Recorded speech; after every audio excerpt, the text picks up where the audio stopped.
Umiyak ang ilang mga bata sa paligid ng katawan ni Moscato dahil sa kalungkutan, ngunit agad silang pinaalis nang dumating ang dalawang maiitim na nilalang. Habang inilalagay ng mga sundalo ang katawan ni Moscato sa stretcher, sinabi ni Montdor sa mga nilalang na kunin ang bawat huling segundo mula doon. Tinanong ng isang bata si Montdor kung papatayin din ba ni Big Mom si Jinbei tulad ng ginawa niyon kay Moscato, ngunit hindi makasagot ito dahil alam niyang walang sino man ang ligtas kapag nagalit si Big Mom. Samantala, papasok na sina Jinbei at Big Mom sa kastilyo, at naalala nito ang mga nangyari ilang oras ang nakalipas nang ipatawag niya ang lahat ng Sun Pirates. Sinabi ni Jinbei sa kanyang tauhan na nais niyang sumali sa Straw Hat Pirates dahil naniniwala siyang si Luffy ang may pinakamalaking tsansa na maging hari ng mga pirata. Sumang-ayon ang Sun Pirates sa kanyang hangarin dahil narinig nila si Jinbei na laging binabanggit si Luffy sa nakalipas na 2 taon. Nagpasalamat ang Sun Pirates kay Jinbei dahil sa mga taon ng paglilingkod nito sa kanila at sa kanilang kaharian, at sinabing dapat ay magkaroon ito ng pagkakataon na gumawa ng isang bagay para sa sarili nito. Nabigla si Jinbei sa kanilang mga sinabi at nagpasalamat, ngunit isang miyembro ang nagsabi na maaaring hindi tanggapin ni Big Mom ang pag-alis ni Jinbei. Gayunpaman, handa ang Sun Pirates na tumakas mula kay Big Mom kung sakali umanong madamay sila, ngunit nag-alala sila tungkol kay Aladdin dahil kasal ito kay Praline, na anak ni Big Mom. Narinig ni Praline ang kanilang usapan at galit na kinwestiyon ang kanyang asawa sa pag-aakalang plano nitong iwanan siya oras na magalit ang kanyang ina. Mariin yung itinanggi ni Aladdin kaya buong pagmamahal siyang niyakap ni Praline habang sinasabing handa siyang talikuran ang kanyang ina at sumama kay Aladdin kahit saan. Biglang naisip ni Jinbei na itanong kay Praline kung sa tingin nito ay hindi siya mapapatawad ni Big Mom. Para kay Praline ay may mga nagtangka ng umalis doon, ngunit walang sinumang nakalabas ng buhay. Sinabi ni Big Mom kay Jinbei na isang mahalagang tauhan ang mawawala sa kanya sa pag-alis nito, kaya dapat lang na pagbayaran iyon ni Jinbei.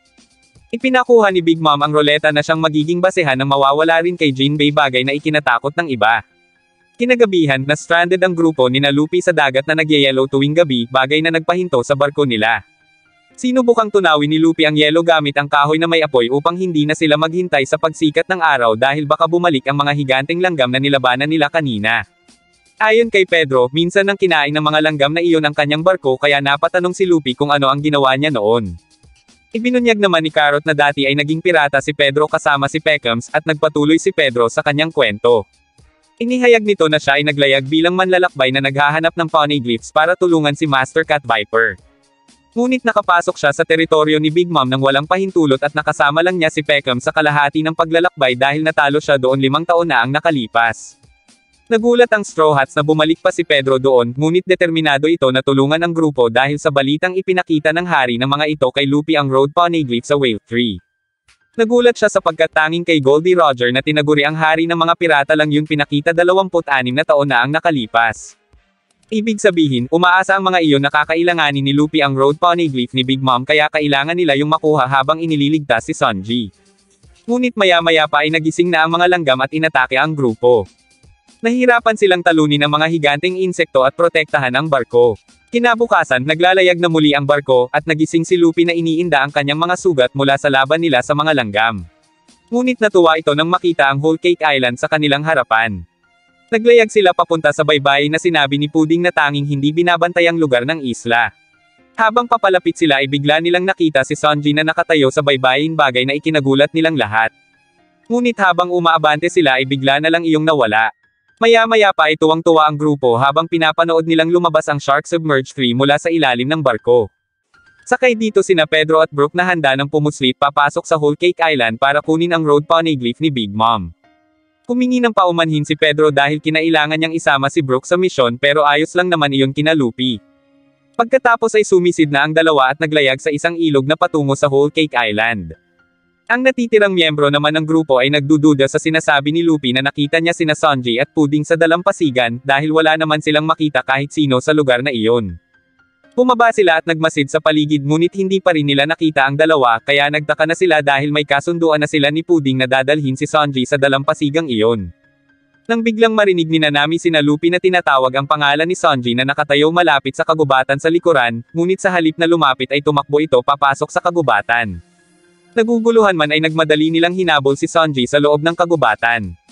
Lalo nang nalito si Nami dahil naalala nito ang pangako ni Sanji na wala iyong ililihim sa kanila kaya bakit sila iniiwasan yon. Ngunit sa halip na unahin ang paghahanap kay Sonji ay mabilis na nabaling ang atensyon ni Luffy, Chopper, at Carrot sa kagubatan dahil karamihan ay gawa sa candy. Nang magdesisyon silang maghiwa-hiwalay sa paghahanap ay sinabi ni Nami na baka maligaw sila at mukha umanong mas interesado ang mga ito sa mga pagkaing nakikita nila sa daan kaya naglakad na lang ulit sila ng sama-sama. Sinubukan ni Nami na pagsabihan at pabalikan ang atensyon ng mga ito ngunit habang naglalakad sila sa tulay na donut, isang higanteng buwaya ang lumundag mula sa ilalim at kinagat ang malaking bahagi ng tulay na kanilang tinatayuan. Mabuti na lang at nakatakbo agad sila at hindi na nila kinailangan pang makipaglaban sa buwaya dahil kusa naman iyong umalis. Dahil sa takot ni Nami sa misteryosong lugar ay naisip nito na magtiwala na lang sila sa sinabi ni Pudding na magkikita sila sa dalampasigan. Gayunpaman, wala ni isa ang sumang-ayon sa kanya, nang bigla na lang nilang nakita ang taong kaparehong-kapareho ni Luffy. Ginagaya nito ang lahat ng ginagawa at sinasabi ni Luffy, maging ang mga marka at palamuti, pero napansin ni Chopper na ang sa impostor ay baligtad. Samantala, biglang nakita ng grupo si Sonji na nakahiga sa sanga ng puno habang kumakain ng lollipop, ngunit muli ay hindi sila pinansin nito at tumakbo ulit palayo. Sinubukan ni Luffy na habulin si Sonji, ngunit naharang siya ng kanyang impostor kaya nagsimula silang maglaban habang sinasabi ni Luffy sa iba na habulin si Sonji. Nahirapan ang tatlo habang hinahabol si Sonji sa loob ng kagubatan ng mga lollipop, samantalang patuloy na nakikipaglaban si Luffy sa kanyang impostor. Kahit tanungin niya ang impostor kung sino ito ay parehong tanong lang din naman ang ibinabalik nito sa kanya. Habang patuloy na tumatakbo ang tatlo sa seducing woods, bigla nilang nakasalubong ang isang napakalaking lalaki na nakabaon sa lupa hanggang leeg.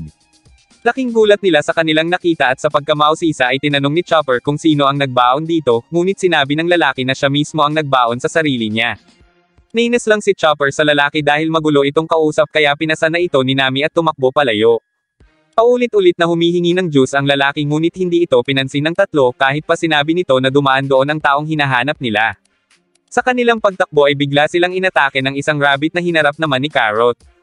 Nakatakas ang tatlo mula sa rabbit at nang makalayo ay sinabi ni Nami na dapat na silang bumalik kay Luffy, lalo na at hindi naman sila sigurado kung totoong Sonji ang hinahabol nila dahil sa patuloy nitong pag-iwas. Nagpa siya ang tatlo na bumalik, ngunit nagulat sila nang biglang bumilis ang takbo ng lahat ng mga orasan sa kagubatan. Nabuhay rin ang mga bagay sa seducing woods at nagsimulang umawit habang hinironggan ang daan pabalik sa pampang. Habang tumatakbo ay muling umatake ang rabbit na si Randolph kaya hinarap muli ito ni Carrot. Sinabihan ni Nami si Carrot na huwag nang lumaban upang makabalik na sila kay Luffy kaya ginamit ni Carrot ang kanyang elektro upang patumbahin ang tagak ni Randolph para hindi sila mahabol. Gayunpaman tumalon si Randolph at mabilis na pinaikot ang kanyang sibat patungo sa tatlo. Samantala, habang naglalakad si Sonji sa mga pasilyo ng kastilyo ng kanyang pamilya ay napadaan siya sa isang bahagi ng dingding na may sira. Naalala niya ang panahon na siya ay binubuli ng kanyang tatlong kapatid, sinipa siya ng mga iyon sa dingding na siyang naging sanhi ng sira.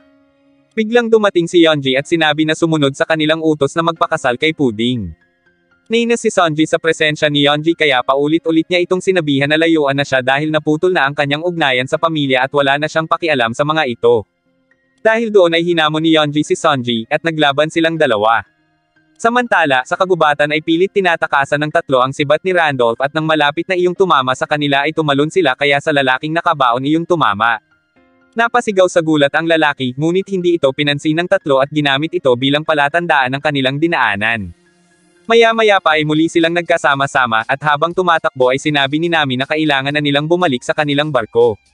Hindi na sila tumigil pa sa pagtakbo hanggang sa tawidin na nila ang kinaing tulay na donut ng nagsasalitang buwaya.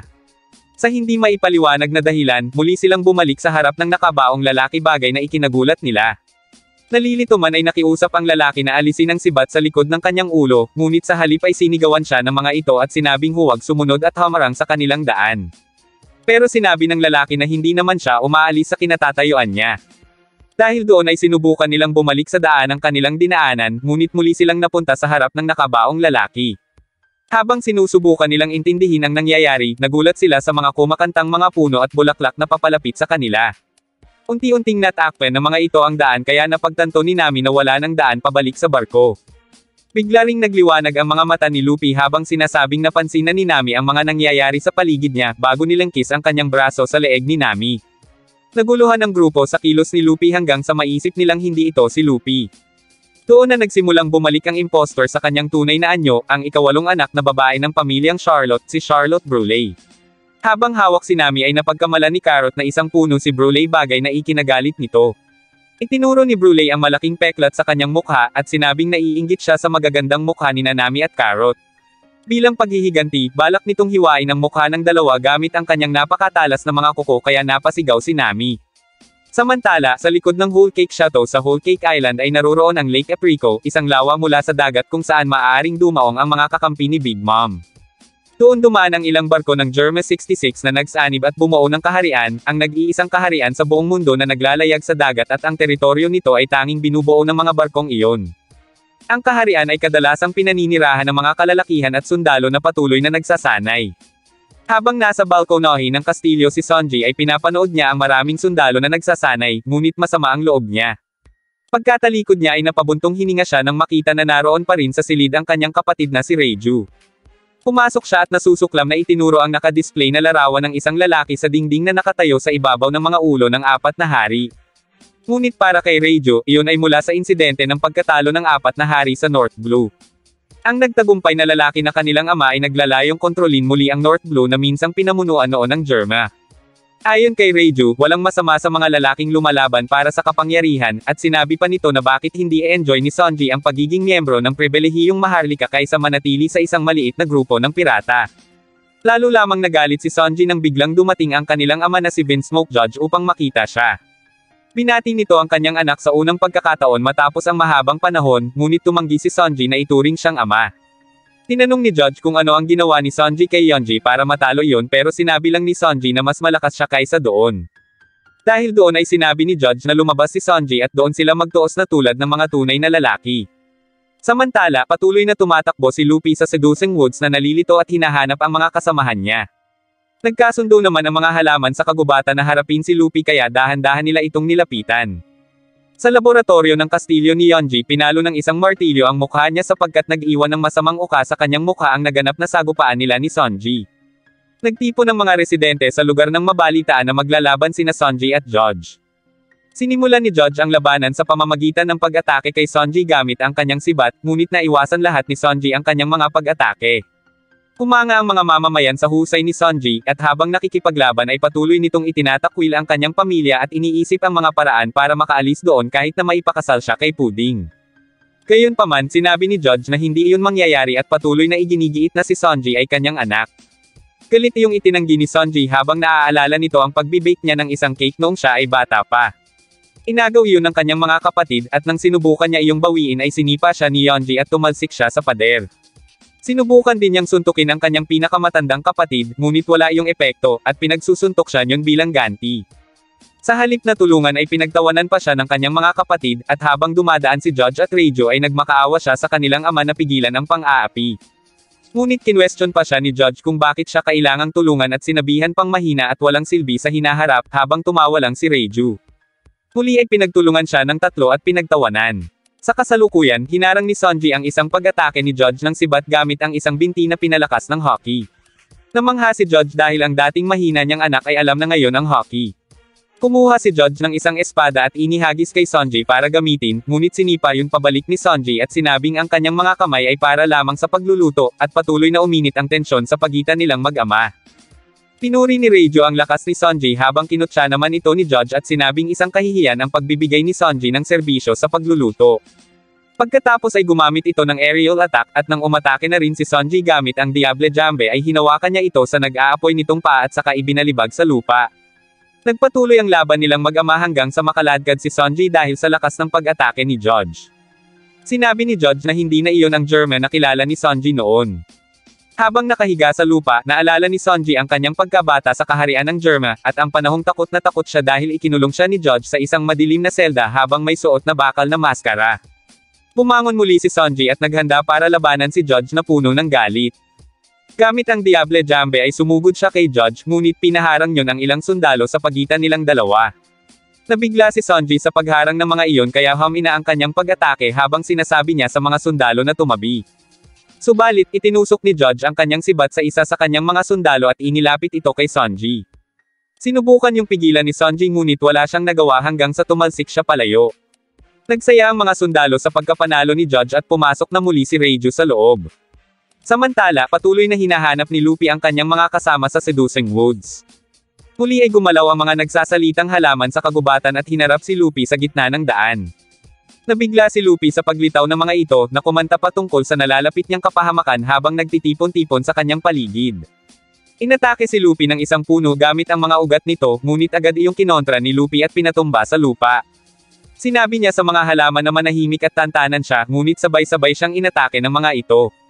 Sa ibang lugar, naglalayag sina Brook at Pedro sa isang ilog patungo sa Sweet City. Pagkarating nila sa kabisera, itinago nila ang kanilang bangka at naglakad patungo sa Whole Cake Chateau. Habang naglalakad ay napansin nila ang kasiglahan at pagkakaiba-iba ng lungsod, nang biglang sumigaw ang isang tagapaghatid ng balita. Itinaas nito ang isang pahayagan upang ipabasa sa mga tao ang bagong balita. Nabigla siya nang makita ang larawan ni Jinbe na nasa harapang pahina ng dyaryo. Patuloy na tumatakbo si Luffy para hanapin ang tatlo matapos niyang talunin ang mga halaman. Nagulat siya nang muli niyang nakita ang malaking lalaking nakabaon sa lupa na nagmamakaawa na tanggalin ang sibat na tinusok ni Randolph sa kanyang ulo. Dala ng awa ay pumayag na si Luffy, at saka tinanong ang lalaki kung nakita nito ang kanyang mga kasama. Ngunit sa halip na sumagot ay humingi lang ito ng apple juice, bagay na ikinainis ni Luffy, nang bigla na lamang niyang nakita si Chopper na nakatayo lang sa kanyang likuran. Sa kaharian ng Germa, sinabi ni Reiju kay Sanji kung gaano siya humanga sa lakas nito habang ginagamot ang mga sugat ng kapatid. Pumasok si Judge sa silid pero pinandirihan ito ni Sanji at sinabing mas masahol pa ito ngayon kesa sa dati. Muling iginiit ni Judge na iisang dugo ang nananalaytay sa kanila, at ipinaliwanag na ang mga sundalo ng Germa ay sinanay upang magsakripisyo para sa kanilang pamilya. Dahil doon ay tinanong ni Sanji kung bakit hindi gamitin ni Judge ang mga sundalo para matupad ang pangarap nito na sakupin ang North Blue, pero sinabi ni Judge na ang kasunduan kay Big Mom ang magtitiyak na magkatotoo ang pangarap na iyon. Dagdag pa ni Judge na pinili niya si Sanji dahil ayaw niyang ipakasal ang isa sa kanyang mga paboritong anak sa pamilya ng isang baliw na tulad ni Big Mom. Sinabi na rin nito na hindi pa rin niya itinuturing na anak si Sanji na isang talunan. Pagkatapos ay ikinabit ni Reiju ang gintong posas kay Sanji, at doon sinabi ni Judge na ang mga iyon ay maihahalin tulad sa shackle collars na isinusuot sa mga alipin ng Celestial Dragons na sasabog kung sakaling tangkain ni Sanji na tumakas. Pasasabugan ng mga posas na iyon ang mga kamay ni Sanji bilang iyon ang pinakapinahahalagahan niyang bahagi ng kanyang katawan. Ayon kay Judge, si Big Mom ang nagbigay ng posas kaya iyon din lamang ang may hawak ng susi at siyang tanging makapag-aalis ng mga iyon, kaya walang ibang magagawa si Sanji kundi ang pumayag sa gaganaping kasalan. Sa Seducing Woods, patuloy na hinahabol ni Luffy si Chopper na tulala lang at hindi man lang siya kinakausap. Ngunit naguluhan si Luffy nang lumitaw rin sina Nami, Carrot, Sanji, at Pudding. Palihim na tumatawa ang mga halaman sa paligid niya sapagkat pinaglalaroan umano ni Bruley si Luffy. Balik sa kaharian ng Germa, nakatayo si Sanji sa balkonahe habang tinitingnan ang mga posas sa kanyang mga kamay. Naalala niya si Zeph na ginagamot ang kanyang mga kamay noong siya ay bata pa matapos siyang makipagbasagan ng mukha. Pinagalitan siya ni Zeph at sinuntok sapagkat ang mga kamay umano niya ay para sa pagluluto at hindi para isugal sa mga laban. Nanginginig si Sanji sa galit habang nakatingin sa kanyang mga kamay na may posas. Samantala, nagtawanan ang mga mamamayan sa Sweet City dahil sa balita na binawi ni Jinbe ang kanyang kahilingan na umalis sa Big Mom Pirates at sinabing naduwag iyon sa ginawang desisyon. Nabigla naman si Pedro dahil ang dating miyembro ng Shichibukai ay isa na sa mga tauhan ni Big Mom. Sinabi ni Brook kay Pedro na mahalaga si Jinbe sa kanilang grupo, at nangako yun noon na sasama sa kanila pagkatapos tapusin ang ilang personal na gawain. Tinawag ni Pedro si Brook sa likod ng isang gusali at sumilip sila sa bintana kung saan nakita nilang pinagsusukat si Pudding ng mga damit pangkasal. Naisa nang umalis ni Pudding dahil may iba pa siyang lakad, ngunit pinigilan siya ng kanyang mga alalay. Nabigla ang dalawa nang makita si Pudding doon dahil alam nilang dapat ay nasa baybayin na ito para makipagkita kina Luffy. Lumapit ang isang chess soldier kay Tamago at tinalakay nila ang mga lokasyon ng grupo ni Luffy, bagay na labis na ikinagulat ng dalawa dahil alam pala ng Big Mom Pirates ang bawat galaw nila. Tanging sila lang dalawa ang hindi pa natutukoy ng mga iyon pero kilala ni Tamago si Pedro base sa kanilang nakaraan. Ipinag-utos ni Tamago sa mga kawal na ipagpatuloy ang paghahanap kay Peckhams dahil nais nitong ibalik yung doon at ihingi ng kapatawaran kay Big Mom. Sa hilagang kanlurang baybayin ng Whole Cake Island, pinakalma ni Capone Bedge ang kanyang anak na si Capone Pez sa pamamagitan ng paggawa ng nakakatawang mukha bago ito humarap sa bihag na si Peckhams, na nakatayo malapit sa gilid ng isang bangin at nakatali ng kadena. Sinabi ni Bedge na matatapos na ang buhay ni Peckhams kasabay ng pagsisimula ng buhay ni Pez. Ipinaalala niya kay Peckhams ang ibinigay niyang tsansa ngunit binaliwala nito iyon. Tandang-tanda pa ni Bedge ang pagpapakita ni Peckams ng kahinaan sa Zoo Island, at sinabing magandang lugar iyon para magdispatya ng tao dahil sa ilalim ng bangin ay may karagatan na puno ng gutom na mga pating. Itinutok ni Bedge ang kanyang baril kay Peckams nang biglang umiyak si Pez. Gayunpaman, itinuloy pa rin ni Bedge ang pagbaril kay Peckams na siyang nagpabagsak dito sa karagatan. Sa Seducing Woods, pilit hinahabol ni Luffy si Sanji na tumatakbo na parang unggoy, at matapos ang ilang sandali ay nahuli rin niya ito at iginapos para dalhin pabalik sa mga kagrupo. Ngunit biglang lumitaw ang isa pang kopya ni Sanji na kumikilos din na parang hayop na nakatayo sa kanyang harapan, bagay na ikinagulat niya. Sa Whole Cake Chateau, habang nakatayo si Caesar Clown sa harap ng trono ni Big Mom ay tinanong siya nito tungkol sa ipinapagawa nito. Natatakot na sinabi ni Caesar na masigasig niyang ginawa ang kanyang pananaliksik. Natuwa si Big Mom at sinabing pangarap niya talaga na maging kasing laki niya ang lahat ng lahi sa mundo upang makaupo sila sa isang mesa bilang isang pamilya. Ngunit naalala nito ang sinabi noon ni Caesar na halos patapos na ang eksperimento ngunit kailangan pa niya ng dagdag na pondo, kaya tinanong siya ni Big Mom tungkol sa resulta niyon ngayon. Nagkunwari si Caesar sa harap ni Big Mom pero ang totoo, bilang siyentipiko ay alam niya na malabo ang ninanais nito. Dahil walang paraan upang magtagumpay, ginamit na lang ni Caesar ang pera ni Big Mom para sa pagtawag ng mga babae tuwing gabi at sa pag-inom nila ng alak.